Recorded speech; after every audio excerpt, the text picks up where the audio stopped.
Hello, je suis Marion, créatrice d'Entreprendre et Voyager, rédactrice web 100% télétravail depuis 4 ans, digital nomade.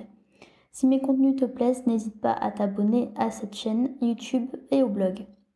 Alors, dans ce nouvel épisode, je voulais te parler de mots méconnus dans le domaine du voyage. Alors, en effet, en faisant des recherches pour un nouveau projet, j'ai déniché des mots du monde entier autour du voyage, des mots que l'on n'utilise pas nécessairement, des mots qui se sont un peu perdus sur la route et qui sont pourtant magnifiques. Je vais t'expliquer. Ces mots uniques, internationaux, reflètent l'appétence, l'amour de l'ailleurs, des voyages. En voici quelques-uns. Alors le premier, Eleuthéromania, c'est grec. Ça signifie un intense et irrésistible désir de liberté. 2. Odophile, grec. Ça veut dire un amoureux de la route, quelqu'un qui adore voyager. 3. Fernweh, c'est allemand.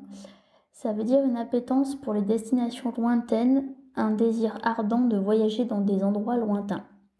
4. Mousafir, arabe, c'est un de mes préférés, ça veut dire voyageur tout simplement.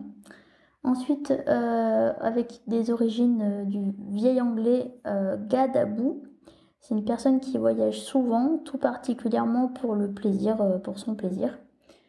Alors, 6e, onisme, c'est grec, c'est la réalisation de la petite quantité du monde que tu vas expérimenter.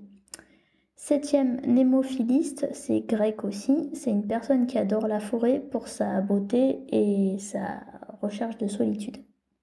8, Safarnama, c'est persian. C'est relatif à un travelogue, donc un expert du voyage ou passionné par la connaissance autour, etc. Numinus, c'est latin, c'est le sentiment puissant qu'on peut avoir en voyage quand on est vraiment bouleversé par ce qu'on voit et par ce qui nous inspire.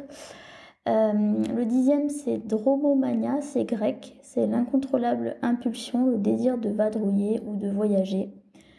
Et le 11e, petit bonus pour ce petit épisode, c'est vacilando en espagnol. C'est le fait de voyager avec le savoir, la connaissance que le chemin est plus important que la destination.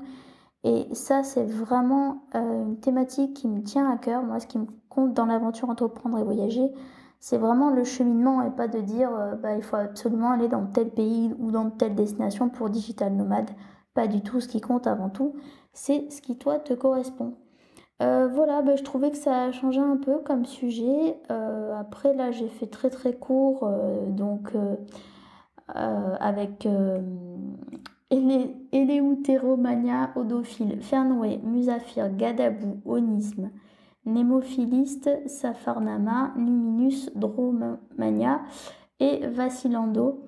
Voilà, c'est les 11 que j'ai choisis ici, mais si ce sujet t'a plu et que tu voudrais une suite, n'hésite pas à me le dire, n'hésite pas à me dire quel mot t'inspire le plus, je vais essayer de les mettre dans la description. Donc voilà, dis-le moi dans les commentaires et puis je te dis à très vite pour un nouvel épisode de podcast d'Entreprendre et Voyager. Ciao!